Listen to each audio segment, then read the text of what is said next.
आइए बच्चों, अब हम लोग चलते हैं ध्वनि के कुछ महत्वपूर्ण गुण के बारे में या अभिलक्षणों के बारे में। देखिए यहाँ ध्वनि के कुछ और प्रमुख गुण या विशेषता कह लीजिए, अभिलक्षण कह लीजिए, इसमें ध्वनि में होते हैं, क्योंकि ध्वनि के अंदर ये सारे गुण हैं।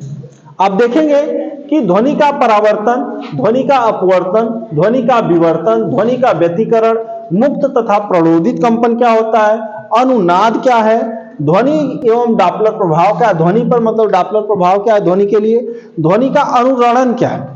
तो ये सारी बातें आज हम लोग एक एक करके देखते हैं। चलिए ध्वनि के परावर्तन के बारे में जानते हैं। आप ये सब टॉपिक जो है आप कहेंगे सर ये तो प्रकाश का टॉपिक है। हाँ, प्रकाश का टॉपिक है, लेकिन ध्वनि में भी ये सारी चीजें हैं, क्योंकि ध्वनि के भी ये सभी गुण है। ध्वनि का परावर्तन पहला है आपका ध्वनि का परावर्तन।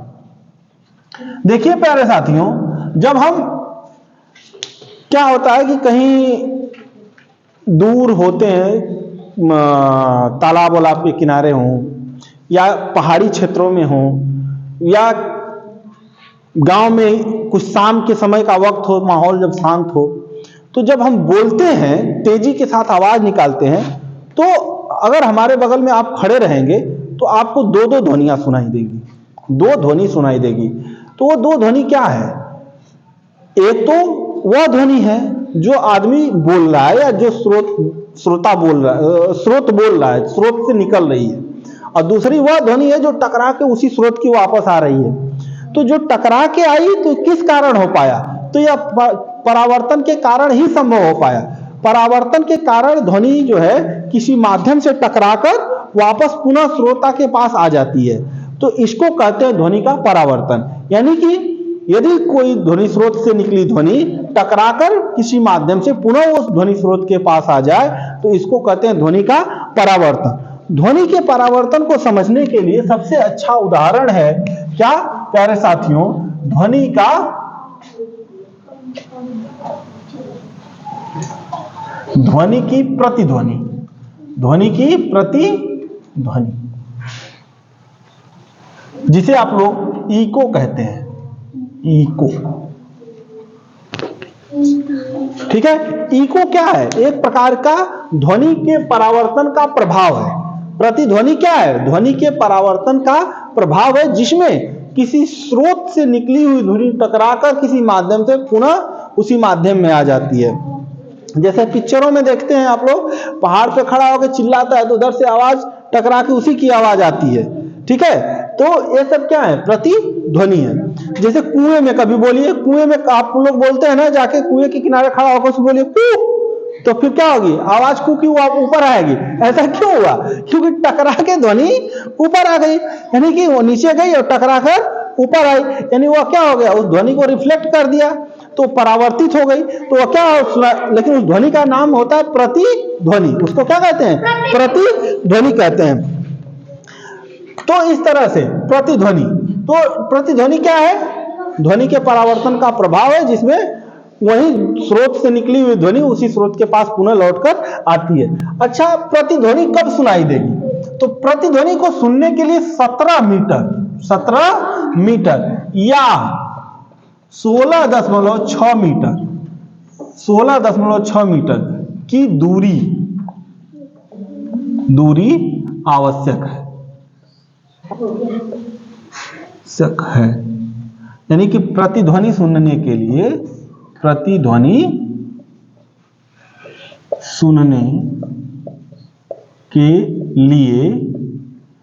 17 मीटर या 16.6 मीटर की क्या है? दूरी आवश्यक होनी। यानी कि स्रोत यहां पर है और इधर कोई माध्यम है, तो इस दोनों माध्यमों के बीच जो है जहां से टकराकर ध्वनि आ रही है वह कितना होना चाहिए?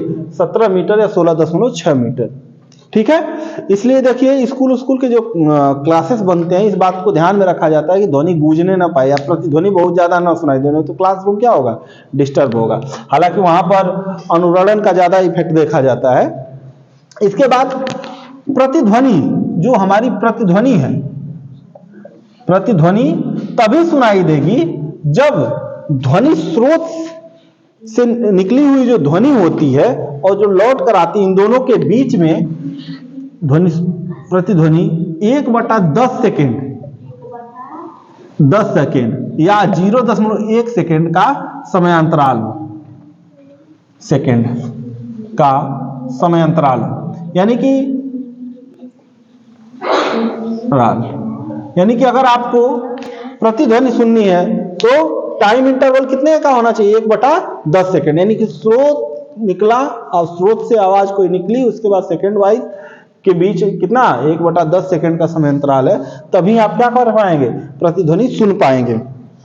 इसके बाद है हम लोगों का कि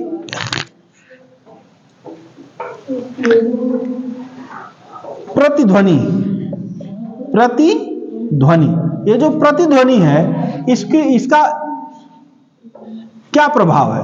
तो प्रभाव यह है कि हम लोग इससे प्रतिध्वनि से ध्वनि का वेग ज्ञात कर सकते हैं। ध्वनि का वेग ज्ञात किया जा सकता है, पहली बात। दूसरी बात, गहराई ज्ञात कर सकते हैं। जैसे मान लीजिए कुएं से आवाज टकराकर आ गई तो उसकी वजह से हम इसकी सहायता से क्या कर सकते हैं? प्रतिध्वनि से गहराई ज्ञात भी किया जा सकता है। इसके बाद दूरी ज्ञात कर सकते हैं कि कितनी दूरी पर कोई माध्यम या स्रोत है जो यहां से टकराकर हमारी ध्वनि क्या हो रही है? वापस आ रही है। वो उन दोनों के यानी कि ध्वनि स्रोत और टकराने वाले स्रोत के बीच की दूरी ज्ञात की जा सकती है इस प्रतिध्वनि की सहायता से। ठीक है, इतनी बातें आपको उम्मीद करता हूं क्लियर हो गई होगी कि ध्वनि का परावर्तन का प्रभाव है प्रतिध्वनि, जिसे इको कहते हैं। प्रतिध्वनि सुनने के लिए 17 मीटर या 16.6 मीटर की दूरी आवश्यक है। प्रतिध्वनि तभी सुनाई जाएगी जब दो ध्वनियों के बीच में 1/10 सेकेंड का क्या हो? समय अंतराल हो। और प्रतिध्वनि का क्या प्रभाव है, यानी क्या क्या हो सकता है इसकी सहायता से? तो ध्वनि का वेग ज्ञात किया जा सकता है, किसी गहराई ज्ञात की जा सकती है और दूरी ज्ञात की जा सकती है। इसके बाद हम लोग चलते हैं प्यारे साथियों ध्वनि के अपवर्तन की तरफ। इसको जल्दी से आप लोग नोट कर लीजिए। इसके बाद हम लोग पढ़ते हैं ध्वनि के अपवर्तन की तरफ बढ़ेंगे। और ध्वनि के अपवर्तन, जिस तरह से प्रकाश का अपवर्तन होता है उसी तरह से ध्वनि का भी अपवर्तन होता है। अपवर्तन का मतलब होता है बच्चों, जैसे प्रकाश में आप लोग पढ़ते हैं तो यह होता है कि प्रकाश आया और अविलंब से दूर या पास होते हुए उसी अगले माध्यम में आगे चला गया। तो इसी तरह से ध्वनि है वह जरूरी क्या होती है? जरूरी नहीं कि टकरा के वापस आ जाए पूरा। वह क्या करती है? आगे बढ़ जाती है, अगले माध्यम में आगे बढ़ जाती है। तो जब आगे बढ़ जाएगी तो इसको कहते हैं ध्वनि का अपवर्तन। ध्वनि के अपवर्तन के कारण ही जो है ध्वनि के अपवर्तन के कारण, ध्वनि का जो अपवर्तन है इसके कारण ध्वनि दूर तक जा पाती है। आपसे पूछ देगा एग्जाम में कि ध्वनि का दूर तक गमन होना किस प्रभाव के कारण होता है? तो यह अपवर्तन के कारण होता है। तो ध्वनि का जो अपवर्तन है इसके कारण ध्वनि जो है एक माध्यम से दूसरे माध्यम में काफी दूर तक आगे गमन कर पाती है। और साथियों इसमें मैं आपको बता दूं कि जैसे माध्यम बदलेगा, जैसे मान लीजिए कोई माध्यम है, ये दूसरा माध्यम है या तीसरा माध्यम है, 3 माध्यम है। तो अब यह जो माध्यम है, यह जो है मान लीजिए कि यह विरल माध्यम है, सघन माध्यम है, फिर विरल माध्यम आ गया। तो ये जो माध्यम है इसमें ध्वनि का जो गमन होगा वह आगे जाएगा, गमन तो होगा लेकिन यह माध्यम प्रभावित करेगा। यह विरल माध्यम है तो इसमें ध्वनि जो है कि स्पीड जो होगी क्या होगी? थोड़ी स्लो होगी। लेकिन जैसे सघन माध्यम में जाएगी ध्वनि की चाल क्या होगी? बढ़ जाएगी, ध्वनि की चाल बढ़ जाएगी। फिर अगले माध्यम में जाएगी, फिर विरल माध्यम आया तो फिर ध्वनि की चाल घट जाएगी। इस तरह से क्या हो रही है, देख रहे हैं आप लोग कि ध्वनि की चाल जो है बढ़ रही है, घट रही है, बढ़ रही है, घट रही है, ऐसे आगे बढ़ती चली जाती है। ठीक है, तो चलिए अब चलते हैं ध्वनि के विवर्तन की तरफ।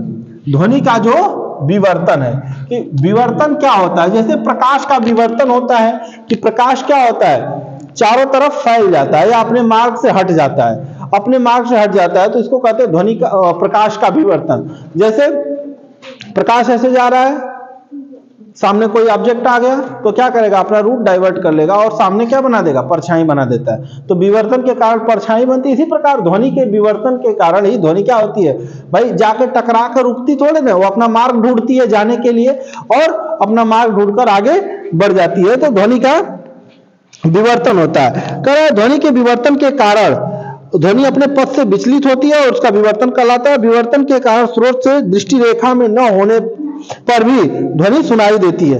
कह रहा है कि जो ध्वनि का विवर्तन है, मैंने आपको पहले ही बता दिया कि ध्वनि का अपने मार्ग से हट जाना। जैसे मान लीजिए कोई स्रोत है, यहां से आवाज निकाला या आवाज जा रही है, यहां कोई माध्यम है, माध्यम से ध्वनि टकराएगी और टकराकर चुपचाप क्या करेगी, साइड से निकल जाएगी, यहां रुकेगी नहीं, साइड से आगे बढ़ जाएगी और आगे बढ़ते हुए चली जाएगी, आगे बढ़ेगी।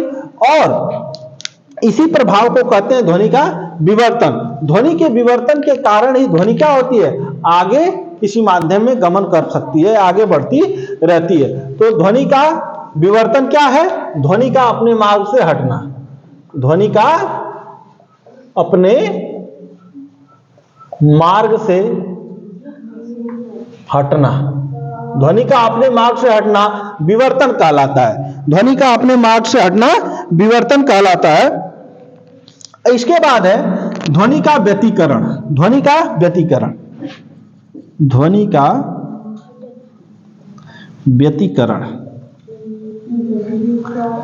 देखिए प्यारे साथियों, जिस प्रकार प्रकाश का व्यतिकरण होता है उसी प्रकार ध्वनि में भी व्यतिकरण होता है। तो व्यतिकरण क्या है, अगर सेम आवृत्ति की दो ध्वनियां क्या हो, एक साथ एक दूसरे पर क्या हो जाए, अध्यारोपित हो जाए, यानी कि पड़ जाए। मान लीजिए कोई ध्वनि स्रोत है, यहां से 20 हर्ट्ज की ध्वनि निकली, दूसरा स्रोत और अभी क्या कर रहा है, 20 हर्ट्ज की ध्वनि निकाल रहा है। तो जब ये दोनों ध्वनि स्रोत से निकली हुई ध्वनियां समान आवृत्ति की ध्वनियां हैं, जब 20 हर्ट्ज यहां से निकला, 20 हर्ट्ज ये भी निकला, तो यह जब एक दूसरे पर अध्यारोपित होंगे, यानी अध्यारोपित का मतलब आप पढ़ेंगे, जैसे इधर से यह ध्वनि आई, यहां से आई, यहां पर आकर टकरा गई। जैसे ये ध्वनि एक दूसरे से टकराती हैं या मिलती हैं, अध्यारोपित होती है, मिलती हैं, तो जो इनकी जो तीव्रता होती है एक ही समय में वह बढ़ती भी है, घटती भी है और शून्य भी हो जाती है। तो इस प्रभाव को कहते हैं ध्वनि का व्यतिकरण। यानी कि अगर दो समान आवृत्ति की ध्वनियां एक दूसरे पर अध्यारोपित होकर होती हैं, तो किसी समय इनकी जो है तीव्रता जो होती है बढ़ जाती है, घट जाती है और शून्य हो जाती है। तो इस प्रभाव को कहते हैं ध्वनि का व्यतिकरण। ध्वनि का व्यतिकरण। और जो होता है यह व्यतिकरण जब व्यतिकरण हो रहा है और ध्वनि की चाल बढ़ जा रही है, ध्वनि की तीव्रता क्या हो रही है, बढ़ जा रही है, ध्वनि की तीव्रता बढ़ जा रही है, तो इसको कहते हैं समपोषी व्यतिकरण। समपोषी व्यतिकरण। और अगर ध्वनि की तीव्रता घट जा रही है, इसको कहते हैं विनाशी व्यतिकरण। विनाशी व्यतिकरण।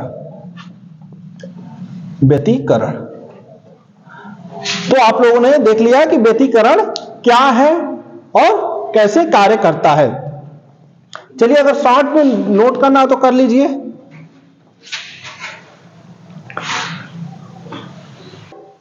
आइए ध्वनि के व्यतिकरण के अनुप्रयोग देखते हैं। जो ध्वनि का व्यतिकरण है यह सायरन में यूज किया जाता है। सायरन, जो सायरन समुद्रों में जो प्रकाश